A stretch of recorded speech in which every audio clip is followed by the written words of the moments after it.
Welcome to The Savage Truth with Cicely Davis. I am your host, Cicely Davis. Welcome back, American Savages, to The Savage Truth. I am your host, Cicely Davis. Always, as usual, ecstatic to have you join me for yet another episode. We are at 105. We are well on our way, and we are still winning. We're still winning. So if you're joining for the first time, welcome to the show. Thank you so much for giving me consideration to speak and to listen to me and to, take interest. I appreciate you stopping by. Please make sure you come on back. Tell somebody about the show. Bring them back with you next time. For those of you who have been with me from the beginning or the middle or just last week, thank you for coming back. I appreciate that. You are the reason I keep going and why I do this. It's nice to know that beyond this show, that there are people that are like-minded and that are interested in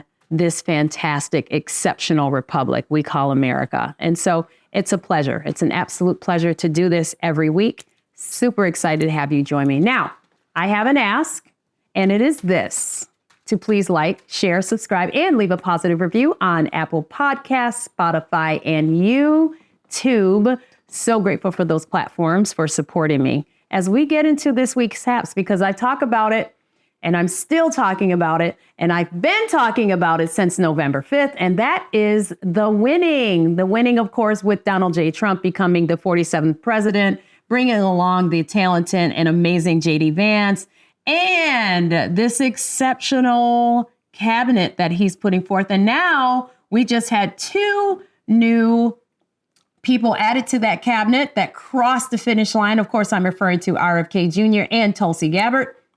Now, we're going to do a little bit of revision here. We're going to kind of go back and just, because both of them were put through the ringer, okay? RFK really went through it. He had a lot of people challenging him. And so we want to just, more importantly, we want to just really show the fiery, the fiery questioning and exchange that he had with some of those cabinet members. And so I want to just go ahead and show you a video. If we want to make America healthy, will you assure the American people that you will fight to do what every other major country on earth does, guarantee health care to every single American? I'm going to make America healthier than other countries in the world right now. Will you guarantee do what every other major country does? It's a simple question. And by the way, Bernie, the problem of corruption is not just in the federal agencies, it's in Congress too. Almost all the members of this panel are accepting, including yourself, are accepting millions of dollars from the pharmaceutical industry. And protecting their interests. Oh, I thought that would come. No. I ran for president like you. I got millions and millions of contributions. They did not come from the executives, not one nickel of PAC money from the pharmaceutical industry. They came from workers. In 2020, you were the single largest because I had pharmaceutical contributions from workers all over this country. Workers, you were the not a nickel from corporate tax. You were the single largest acceptor of pharmaceutical dollars. No, from workers in the industry. 1.5 million. Yeah, out of 200 million. All right, but you have not answered. Last question. You have not answered my question. RFK Jr. emerged unscathed from a fiery doubleheader of Senate confirmation hearings last month, where Trump's pick to helm 18 influential federal agencies overseeing the nation's food and health endured a barrage of verbal fireworks a barrage of fireworks, verbal fireworks. Lawmakers grilled him over and over and over again over a history of controversial remarks, most notably his persistent, sometimes scientifically debunked, claims about linking vaccines to autism. Democrats seized the moment to highlight Kennedy's longstanding leadership of Children's Health Defense, the nonprofit he funded and served as chair or chief legal counsel. So the organization has been a vocal opponent of vaccine and has repeatedly taken federal government to court, including a legal challenge against the authorization of COVID-19 vaccines for children. But it all came down to Senator Bill Cassidy out of Louisiana, who is, of course, a Republican, with Senate Finance Committee Democrats opposing Kennedy's advancement, of course, doing everything they could to slow the process, to delay the process, right? To just look for an opportunity to gain some clicks and to go viral. Attention turned to Senator Bill Cassidy, again, out of Louisiana, Republican, a physician and chair of the Senate Health Committee. Now, despite previously expressing concerns over Kennedy's history of undermining vaccines confidence, Cassidy issued a last-minute endorsement, securing a very, very narrow, the narrowest of narrow, 14-13 party line vote to move the nomination forward. Okay, so this was almost dead even. Cassidy explained his support came after further discussions with RFK Jr., during which the nominee made key commitments, including regular hearings before the Health Committee, frequent meetings, and committee representations on vaccine safety boards, and a 30-day notice with a hearing for any policy changes. And I quote him, "These commitments and my expectation that we can have a great working relationship to make America healthy again is the basis of my support." Now, Robert F. Kennedy Jr. as health secretary, would be a fascinating and impactful choice, shaking up a system that has long been dominated by bureaucratic stagnation and special interests. That's how I feel. A man unafraid. And that's what we need. We need boldness, we need fearlessness, and we need courage. I'm going to continue to say that for the next 4 years. We need to put on courage and wear it.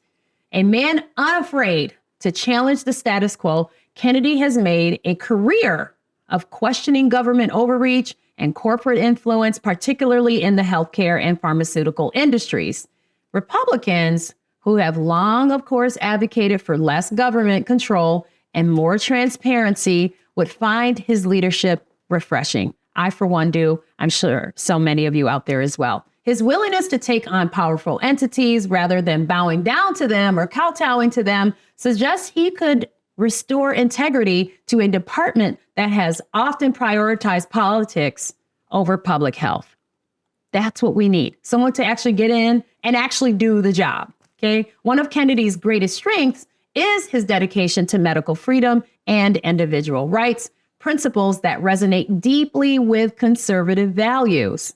He has been a vocal critic of heavy-handed mandates and the cozy relationship between regulatory agencies and big pharma, which has, of course, been a concern that many Republicans share. I share, Americans share. At a time when trust in public health institutions is at an all-time low, Kennedy's leadership could be the antidote to widespread skepticism.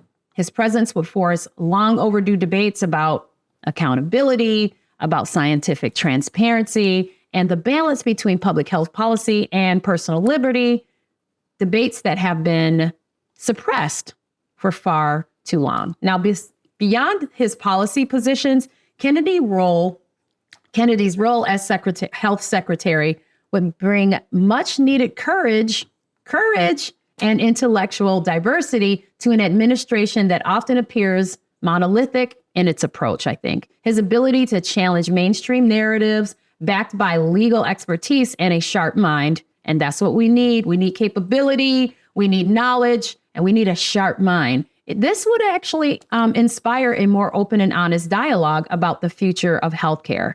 And that's really, really important. While some may disagree with his methods, and some have, there is no doubt that his tenure, however, would disrupt the complacency that has plagued Washington for decades.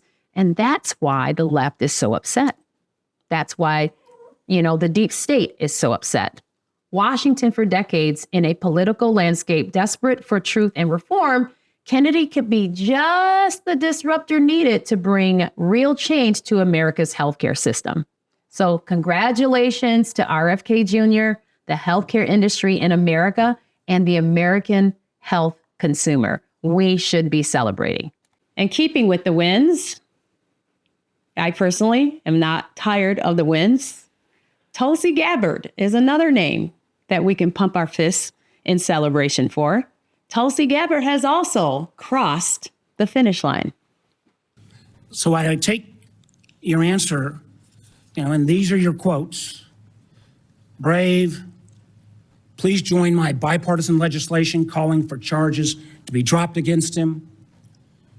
Do you disagree that legislation was not appropriate? Do you believe he is brave or not? Yeah, Back those words? once again, Senator, Edward Snowden broke the law. He Ms. Gabbard, also I'm not released talking- information we agree that Edward Snowden that broke the exposed law. the United States Asking you a government's question whether illegal your programs. legislation and your words are still your beliefs. Yes or no, please. I'm making myself very clear. Edward Ma'am. Snowden broke the law. He released information about the United All right, States ma'am, I've government's got other issues to illegal raise. activities. Ma'am, If I may just finish my thoughts, Senator. In this role that I've been nominated for, if confirmed as Director of National Intelligence, I will be responsible for protecting our nation's secrets. And I have 4 immediate steps ask for that I would additional time, take to Chairman. prevent another Snowden-like leak. Now, of course, Tulsi Gabbard has been questioned on various issues ranging from Russia-Ukraine war, her remarks on whistleblower Edward Snowden, of course, Section 702, and more by the senators. But hey, we get to celebrate because President Donald Trump secured another cabinet confirmation Wednesday as the Senate approved Tulsi Gabbard as his Director of National Intelligence, DNI, in a 52-48 vote. The confirmation followed party lines, with the lone GOP exception being former Senate leader Mitch McConnell, Republican out of Kentucky, who opposed her, of course. Okay, the deep state is real, folks. You got to watch them. They're sneaky, they're snakes, and they've got to go.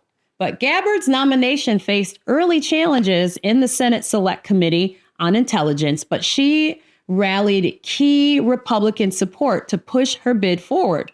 Now, with the strategic backing of Chairman Tom Cotton, that is a smart man.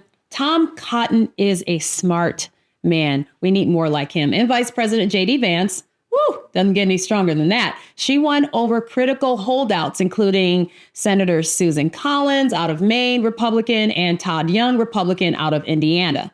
Her confirmation prevailed despite strong opposition from Vice Chairman Mark Warner out of Virginia and Senate Democrats who made an impassioned case against Trump's DNI pick.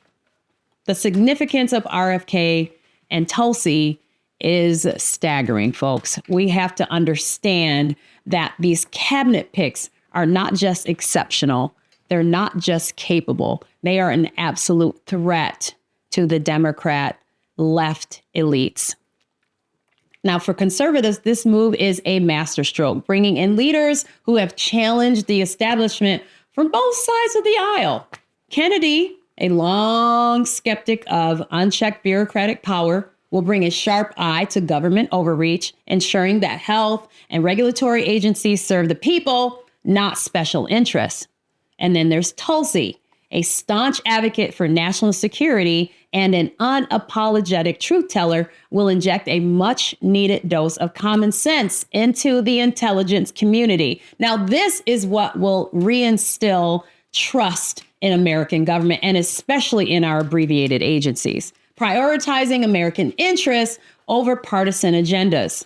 Okay, this is more than just political maneuvering. It's a signal that the Trump administration is committed to uniting reform-minded leaders who put principles over party.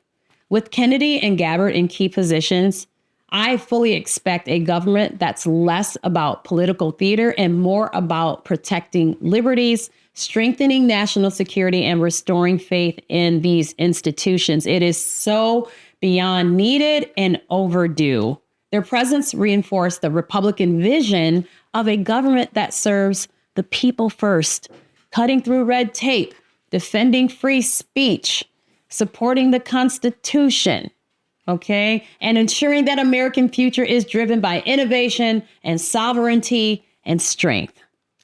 That's what we need. This is just an all-around win. Now, all I need is I need Kash Patel. And you know that. And I'm going to keep saying that's going to be a great episode. But we need to move on. Now we need to move far east and left leaning to Massachusetts. Not sure if you've heard, but the city of Worcester had a circus council meeting, which actually became more of a clown show. You know what? Don't take my word for it. Just look at the video, watch for yourselves and see what I mean. I need the city to protect me because the federal government won't. And if you think you're afraid of Trump, you should see how afraid of Trump I am. Can you wrap up, please? Yes, I can. If you say that you're afraid of Trump and that's why you don't want the city to be a safe space for trans people, you better prepare for trans people to make this a very unsafe space. I'm shaking right now. I don't want to be here. Up, I'm sorry, am I taking too long pleading for my life? You remembered how many children I have and that 2 of them are trans. I speak as both the B and the T in the LGBT. I'm multiply disabled. I have Ehlers-Danlos syndrome, which is a connective tissue disorder that causes me immense physical pain. I'm on the autism spectrum, and I have narcolepsy, and I couldn't drive myself here, so I had to hide from my driver that I was in drag, which is not an easy thing to do in drag. I do not want to be here. It's my day off. I do not want to be in your DMs. You know, city councils used to be about fixing potholes, balancing budgets, and maybe renaming a park after some guy who did something vaguely important 200 years ago, something like that. But not in Worcester. Oh, no. This week's council meeting looked less like a government body and more like a live action Tumblr thread. Dozens of activists stormed in, screaming at the top of their lungs, demanding, threatening, literally really threatening that Worcester be declared a sanctuary city. And they got it. They actually decided in their favor for transgender people. Because apparently in the grand scheme of human suffering, the greatest tragedy of our time is being misgendered by the barista at Starbucks, forcing you to endure a 5-second emotional breakdown before you order your oat milk latte. Now, let's talk about the threats, because nothing screams we are marginalized like telling the city council, and I quote, "We will make Worcester ungovernable if you don't comply." And they did comply.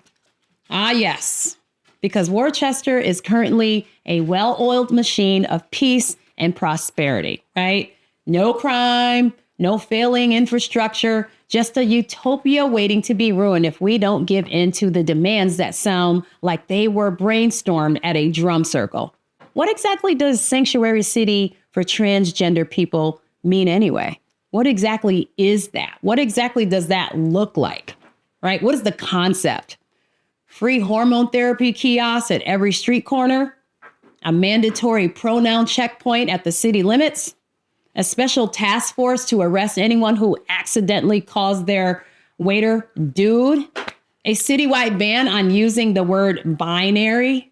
I don't know. Is it public shaming for anyone who dares to ask, what are your pronouns? As if there's some kind of cultural capital.